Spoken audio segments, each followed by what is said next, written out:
Most of them out here, and today I've got a video about high elf followers. Now, banners drop just like items after battles and such, but you gain followers through specific triggers in the campaign. If you know what those triggers are, a lot of these followers are actually farmable. Some races have either very few followers available, or the followers they do have are mostly useless. High elves are not one of those races. They have a big list of good followers, and a lot of their followers give your heroes actual in-battle buffs, not just campaign bonuses. I'm going to go through Specific's ultimate ancillary guide for the high elves and talk about every follower that's possible to get. I'll point out some of the more powerful ones, and at the end I'll give my top 3 picks for the best followers to farm. Specific's guide shows the name of the follower, the in-game bonuses once you equip the follower. This is the requirement that you need to meet in order to have this chance to loot the follower. Once you've looted the follower, this shows what type of character can equip the follower, either heroes and lords or just lords. Additionally to that, if there's specific restrictions, it'll list it over here.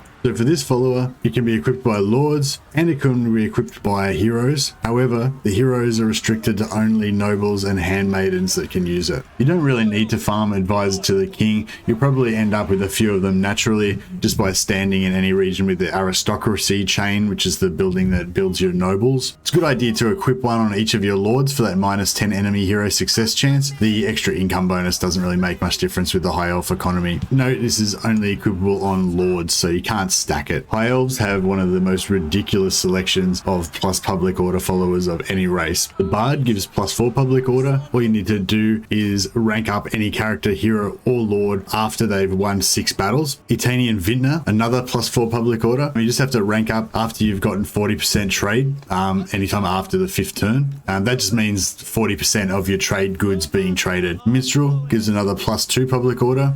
Just need to spend a turn in your own region which has the chain Entertainment. This is your entertainment chain. And the Shrine Attendant that gives +6 public order. You need to have a hero or lord sitting in a region that has the chain Worship as the turn timer ticks over from turn 4 to 5, from 9 to 10, from 14 to 15, etc. Every 5th turn you have a chance of getting this. The Handmaiden hero can actually equip all 4 of these public order followers for a total of +16 public order on one hero. I find you usually just accrue these public order followers naturally. You don't really need to farm them. If you don't get any Shrine Attendants, you might just want to park a few heroes in a temple region for a few turns and get 1 or 2 of those. Beardweaver is not very useful as only handmaidens and lawmasters can equip it. Eladorian Dragon Rouser is actually quite good. +10 melee defense for dragon units. Can only be equipped on lords, so you can't stack it. Still, you'd want to get at least 1 of these for any dragon army's lord. Creation Scout is actually really good. Gives a +15% line of sight and also ambush defense chance for the lord's army. The lord's army means that it won't apply if you put it on a noble or a handmaiden. However, you can equip it on a lord. Late game, if you're fighting Skaven, for example, you probably want to try and get 1 of these on every one of your lords. You don't really need to go out of your way to farm it, as you'll probably get some naturally from ambush battles, particularly if you're fighting against Skaven, for example. But you can just go out of your way to do ambush battles if you want to farm it. Dragon Armorer, I think it's a really good follower and definitely worth farming. Gives -10 enemy success chance. Can be really good to equip this on your nobles in the later game when you're spawning lower level nobles and there's high level enemy agents that might want to kill them. This will just help them survive a bit longer so they can level up. You farm this by sitting your heroes in a capital that has the dragon building. Every 5th turn you have a 25% chance to get 1 of these. Also gives bonus large +14 to your heroes when they're in battle, which is quite a cool little bonus. There are actually 3 followers that reduce enemy hero success chance. Dragon Armorer. Also Food Taster, you don't really need to farm it. You'll tend to just kind of accrue them naturally, but you get it by ranking up in territories with low public order. Druchii Hunter, I think, is actually bugged. I do remember getting this in the past, but in the current patch of the game, it doesn't seem to drop. Maybe this will be fixed in Warhammer 3 and we'll be able to stack all 3 of these followers again then. Illyrian Horsemaster is only a 5% buff and you can't stack it. Herald of Mathland is kind of worthless. If it made you immune to Storm Attrition without having to stack it on 10 nobles, maybe it'd be worthwhile. Herbalist is one of my favorite high elf followers. You can equip this on your mage mages, handmaidens, and also on your lords. If your character gets wounded, they are out for an additional 3 turns, so you don't want to get wounded while you've got this on, or you'll be out for 8 turns. But the extra poison on your attacks is a really useful ability in battle. I particularly like it defensively on my mages and weak characters, as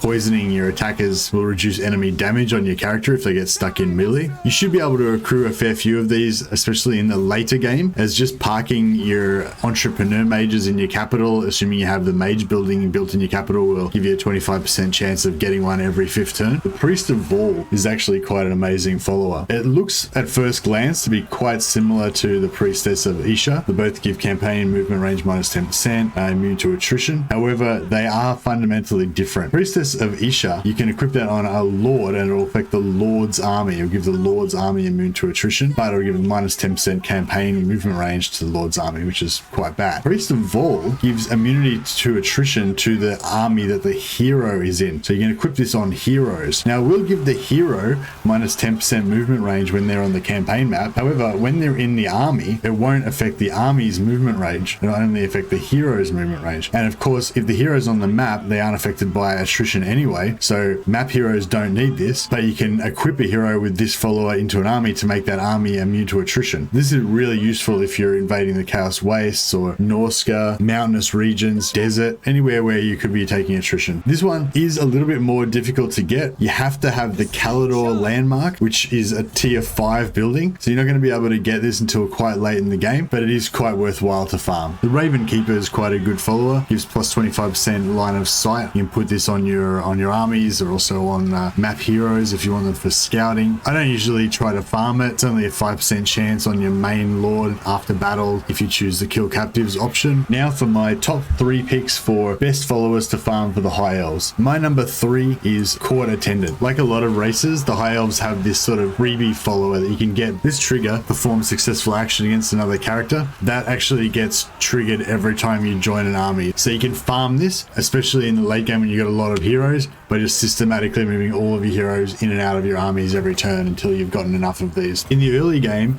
you can equip these onto your first noble that you send out to farm influence, just to increase his success chance, reduce the chances of him having a critical failure and getting wounded, and make him level up a little bit faster by getting more successes. The reason I like to farm this follower though is for the ambush success chance. This follower can be equipped by your lords and also by any hero. So you can stack this plus 10% ambush success chance on your armies basically as high as you want, as long as you've got enough heroes. I really enjoy the ambush mechanic. Unfortunately, at the moment, the AI is bugged for ambush battles, so every time you ambush the AI, they'll basically just be completely passive and helpless, and you can destroy them easily. But hopefully that will get fixed for Warhammer 3. My top 2 picks for the best followers for High Elves to farm are Disciple of the Phoenix and Safarian Bibliothecary. The Safarian Bibliothecary gives you plus 10 hero action success chance, but the real reason why you want both of these followers is for the plus 10 Winds of Magic power reserve. You can equip both of these followers at the same time on any Handmaiden, Lawmaster of Hoeth, or Mage hero for a total of plus 20 Winds of Magic per hero, which you can stack up to massive amounts of Winds of Magic. In your average High Elf campaign, you'll probably accrue a few Disciples of the Phoenix just naturally by stacking mages in Lothern or another city that's got the mage building, but you may not pick up the Safarian Bibliothecary unless you go out of your way to actually station some characters in Safari. To get both of these followers, you'll need to control Safari to build the landmark there, but note, Safari cannot have the mage building, so you'll need to also have another capital that has the mage building built. Characters camped on the mage building can also be farming the herbalist follower for you at the same time, and I like to build the dragon building in both of those settlements so that whichever wins follower that you're farming, you'll also be farming the dragon followers at the same time. So that's my guide to the High Elf followers. I hope you found that useful. I'll leave a link in the description down below to Specific's Ultimate Ancillary Guide. Please drop a like on his Steam guide. It's a fantastic resource, and I recommend that you bookmark it to help you in your future Warhammer campaigns. Thanks guys.